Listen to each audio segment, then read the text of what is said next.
குர்ஆன் எல்லாருக்கும் நேர்வழி காட்டாது, அப்படி வாக்கு தரல. குர்ஆன் நேர்வழி காட்டும் முத்தகீங்களுக்கு. முத்தகீங்களுக்கு சூரத்துல் பக்ராவை தொடர்ந்த உடனே வருகிற முதல் ஆயத்தை பாருங்க. அலிஃப் லாம் மீம் ஸாலிகல் கிதாப் லா ரைப ஃபீஹி ஹுதல் லில் முத்தகீன்.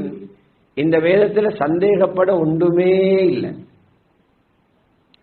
ஏண்ட குர்ஆன்ல சந்தேகப்படுறது கொண்டுமே இல்லை. இந்த குர்ஆன் முத்தகீங்களுக்கு நேர்வழி காட்டி உலகத்திலேயும் அழகாக வாழ வச்சு சொர்க்கம் வரைக்கும் கூட்டிக் கொண்டு போகும். அதுதான் ஹுதாட அர்த்தம். அது பிறகு சொல்றான் முத்தகீங்கள் யாரு? முத்தகீங்கள் யார்? அவங்களோட 3 இடங்கள்ல 3 வேலை நடக்கணும். ஒன்று முத்தகீயுடைய உள்ளம், இரண்டாவது முத்தகீர சிந்தனை, மூன்றாவது முத்தகீர செயல். உள்ளத்தில் எண்ணிக்கணும், ஈமான்தாரியின் உள்ளத்தில் எண்ணிக்கணும். அல்லாஹ் செய்கிறான், இதெல்லாம் வேறொன்று பூந்தி சென்றா, வேறொரு சிந்தனை பூந்தி சென்றா உள்ளம் பழுதாயிடும்.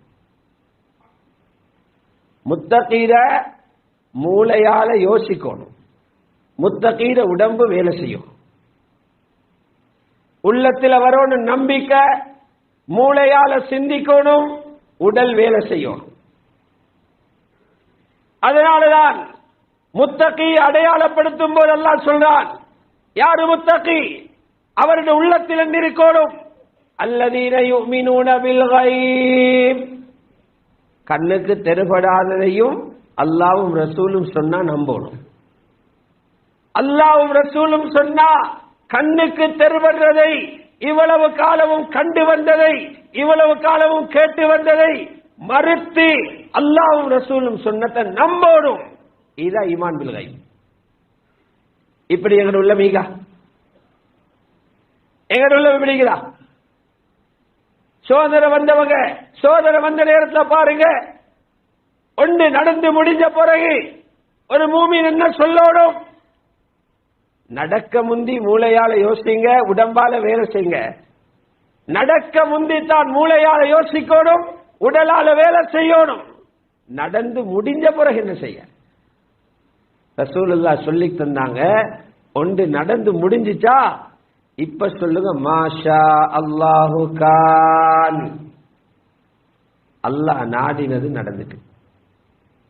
அது கங்களை போட்டீங்க, உள்ளம் எரிபட்டு பைத்திரும், ஈமான் பைத்திரும், முனாஃபிகா பைத்திருவீங்க, நாஸ்தீகனா பைத்திருவீங்க.